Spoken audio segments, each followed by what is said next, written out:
Hey everyone. So, um, thought I'd come to you this week and bring you a little bit of encouragement. And today, wanted to talk about the Examen. All right. So the Examen, which I have right here, uh, is a type of prayer, and this prayer was created by Saint Ignatius of Loyola. So Ignatius was pretty interesting. He's actually a Spanish soldier. He was wounded in battle against the French in 1521, and while he was recovering, he was exposed to various elements of Christianity and converted himself and became a Christian, and then wanted to study more, and along the way um, became a friar with the Catholic Church, and eventually founded what's known as the Society of Jesus, also better known as the Jesuits. And so during his time, both here on earth and then after in his passing, he's become a leader in spiritual direction. His book, titled Spiritual Exercises, has influenced spirituality for centuries now. And that's where you find the Examen. It's in that book, Spiritual Exercises. This is one of the exercises that Ignatius and the Jesuits practiced. So the Examen itself, it's just a daily reflection through prayer.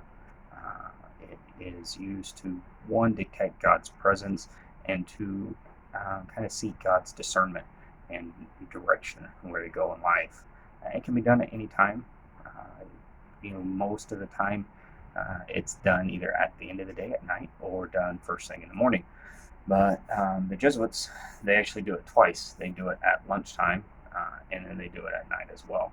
So if you go through the whole process, it normally takes 15-20 minutes, roughly.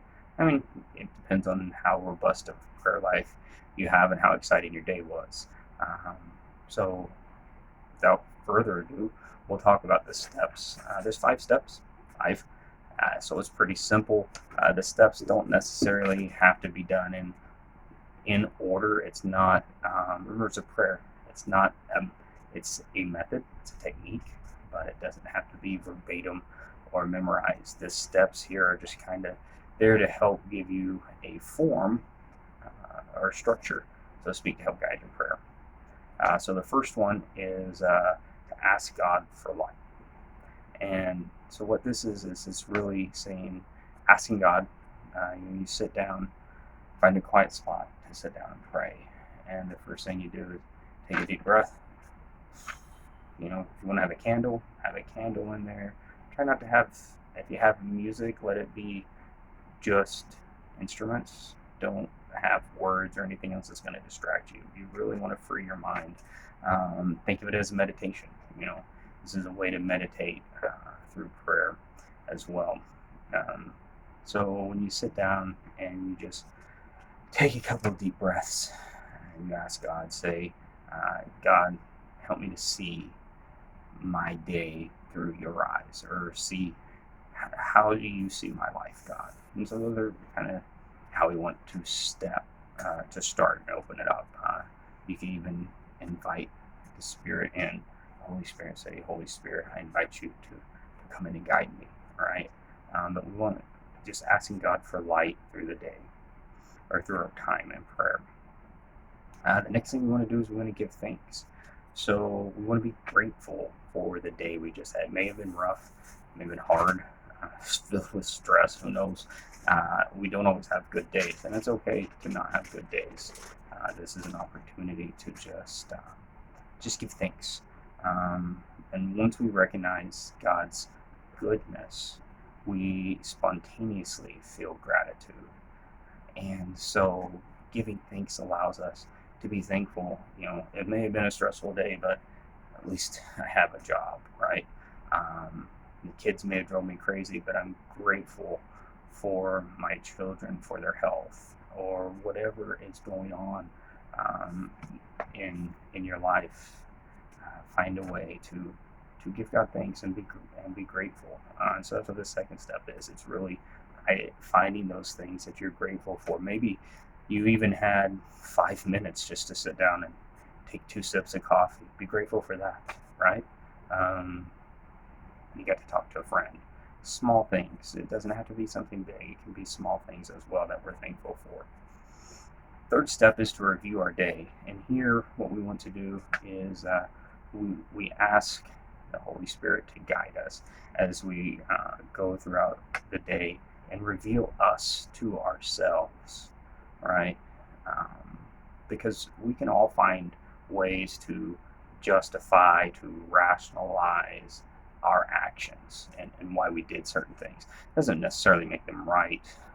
It just means that we have the unique ability to make it right in our own eyes. And so when we review the day, we ask for God to reveal us to ourselves. And when we do that, we think about what were our actions for the day? What words did we share or say? Were they encouraging? Were they hurtful? Did they cut? Or did they build? And what thoughts did we have? Sometimes it's easier to go backwards from actions to words to thoughts rather than the opposite way. So these are things that we want to think about and reflect on as we're going through this.